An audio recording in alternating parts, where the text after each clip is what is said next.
if I hear you very well, you're asking about the point that I was making. So guarding your vision basically means guarding your emotions, guarding your energy, guarding everything that you basically need for that momentum to sustain.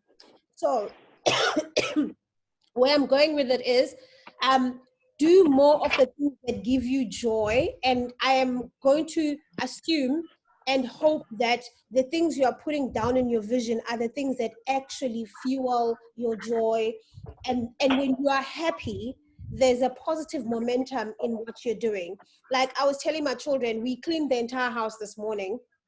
And then I said to them, oh, I'm going to shower and look good because I've got a webinar with amazing ladies. I was already excited about what we are going to do. So there's a level of guarding it is this. Also, when you've written down your vision, this is what happens. You've seen these quotes online. Don't speak a lot about what you're doing until you've done it.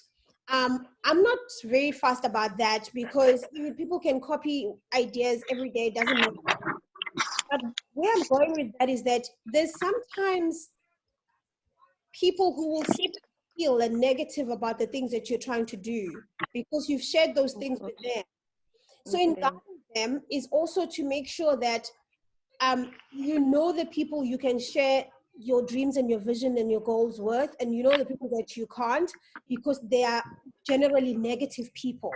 So you want to make sure that you have positive people around you. You have a tribe of people who believe that you can actually achieve the things you want to achieve. But also importantly is that guarded with your own mind, in that you can write your vision down and then you think negative thoughts around the vision. That will reverse the momentum of going forward with your vision. That will sap your energy, and that will almost make you fearful. That will make you insecure.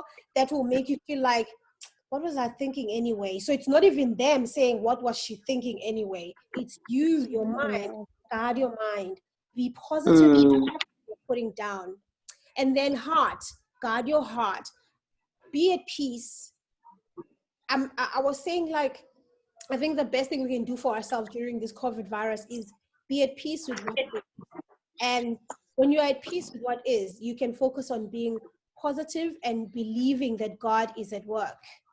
But if you're panicking and you're worrying and you're crying and you keep sharing the negative news and you're reading the negative news, that's not guarding the joy in your heart. And the best way to do that, I always say as well, is that early morning, before anybody wakes up, sadly, some people will have life partners that don't believe in your vision and your dreams. Sometimes you just have to guard them, keep them close, play your cards very close to your heart, and maybe he must begin to see that things are happening, and then he will be converted to believe in your vision too. But you know who's in your life that you need to protect your vision from. Sidi, thank you so much. Sidi says, this is so mind-blowing. I'm actually feeling refreshed and excited. I am so excited for you, ladies. Like, I don't know if you felt, like sometimes I just think, I hope people feel my heart when I'm writing one email, because I'm like, I don't want us to waste time when we're connecting, because there's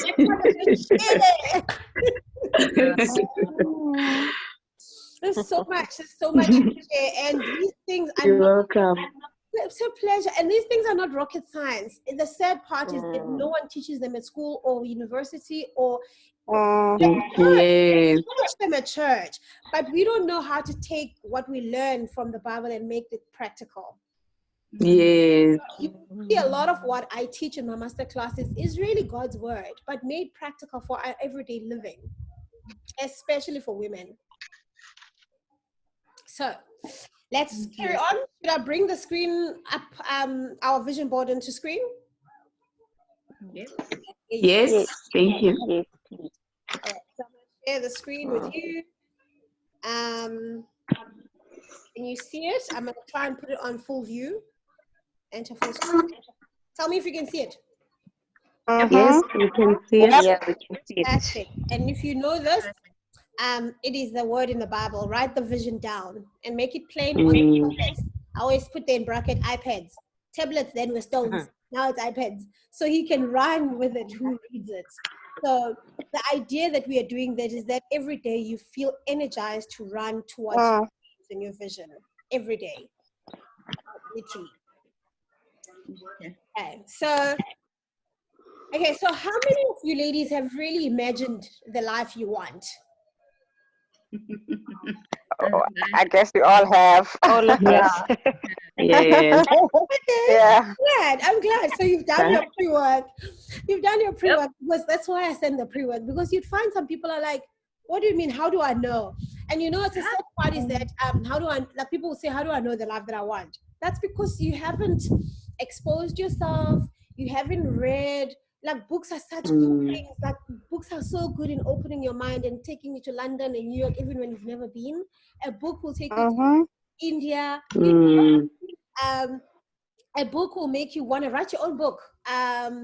True. Yes.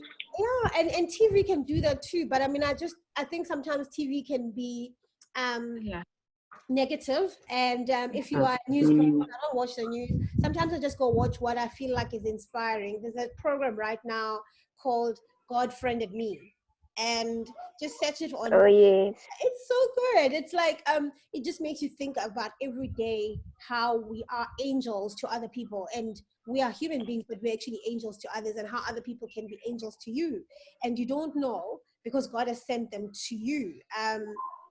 I always say there's no coincidence in people that we meet. It is intentional, and it's what's supposed to be every day, you know. So yeah, visualizing and creating is the most important tool. And people just go, what do you mean tool? I'm like, it's a tool. It is what you use every day. Imagine yourself slimmer, visualize yourself fitting in your clothes, create the dream you want, picture this house. Like I always say, picture the holiday you're going to take and put the picture of it, and picture the car that you want, put the picture of it, picture the husband you want, put the muscles there.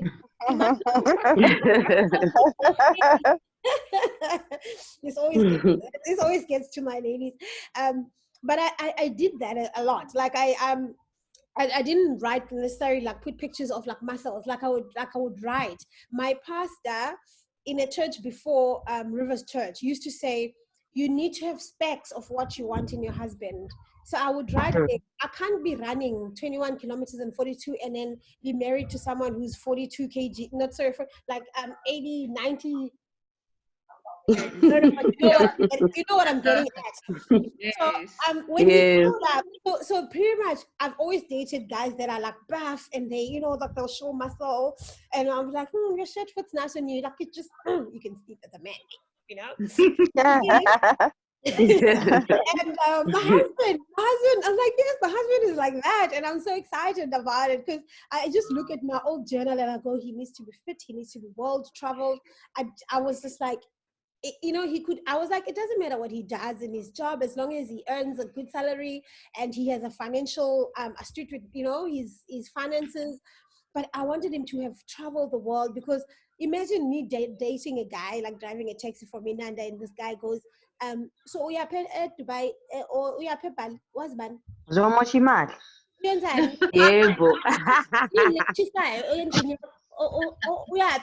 I'm like, oh God, I would just die. Yeah. Those things are important. Those things are important because if you're dreaming of travel, you must say that your partner needs to love traveling too. And Yes. and now, where is he? He left last week. He's working in Ukraine, and I'm not Wow. complaining because I put it down. I said he must either work overseas, he must travel overseas, we must travel together, travel alone, and that's exactly what it's been like for the past 5 years, 1 year of marriage. And he's gone. He's been here since December. He's gone now.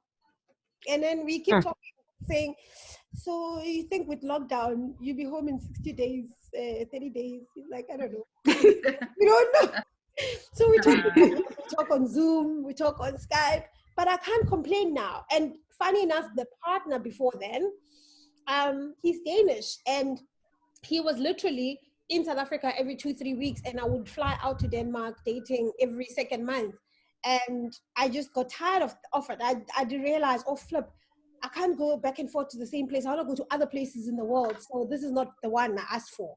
And then we had a child already. So my children go there up and down every year to visit him. But I mean, I don't go anymore. I said, I've visited Denmark enough. I want to see other parts of the world. But I mean, sometimes we write things down and then we evolve and then we realize, my vision is with women in Africa, not in Denmark. And I can see my vision better in Africa. And that was really like one thing that gave me strength to break up with him, even though it was difficult. So, and I'm happy now. Yeah. So let's move on. Your ideal life and your dream life. Hope that you've written it down. Okay. Why are we not moving in my presentation? Okay. So what's a vision board? Come on, don't do this to me. Every time I'm touching the next slide. So this is basically a visual representation of what you want to be, what you want to have, and what you want to do. That's just it. Who do I want to be? What do I want to do with my life? What do I want to have in my life? And then you can also add at the bottom there, what impact do I want to leave behind? What legacy do I want to have? That's the fourth thing to add to that. So some people will add in their vision boards like a NGO or like serving a community or something that is not necessarily for them, but for others. But that could also fall right under what you do. So what I do, I run a marketing agency for obviously big brands, big global brands and corporate brands and that. And then I wanted to borrow that and build personal brands and build small businesses and help women build themselves as brands so that they can be profiled just as well as Nike is profiled and BMW is profiled. Women just don't get the media profiling and we think we are not successful as women. But we don't know how to present ourselves out there as a brand and take what we need from the world as a brand. So Coke doesn't say, oh, you can have me for free today. No, Coke knows it's worth. It's 17 Rand or whatever they can. I don't know. I don't buy Coke. But like an Audi, once the price is set, it's set. The Q5 I'm driving, we can negotiate maybe like 5% in Ghana, you know, and depending how much deposit you put in and which other car were you trading in, but the price stays. So your worth remains. Whether you finished your degree, didn't finish your degree, whether the car has been driven or not being driven from Audi, it's there. It's worth 600 and something or 750,000. So I always say to ladies, remember that your worth is not based on this degree or based on this medical degree you have or law degree. You are worthy as you are based on your purpose, what you came here to do. And that's what we will delve on next week. Because of that purpose, you are qualified to do what you were born to do. Not even a degree or PhD qualifies for your purpose. So a lot of women and a lot of men, but I'm obviously all about women. A lot of women walk around thinking, I'm not worthy. He's not dating me because I'm not like the other girls or whatever. Just be yourself and remember you're worthy and believe you're worthy and your purpose qualifies you. So in looking at your visual representation of your life, we dare not forget our purpose because we are purposed to prosper. So we are given everything that we are. The way my ears are, the way I laugh with you, the way I speak, everything that I am, my heart for you guys, everything that I am is for the purpose.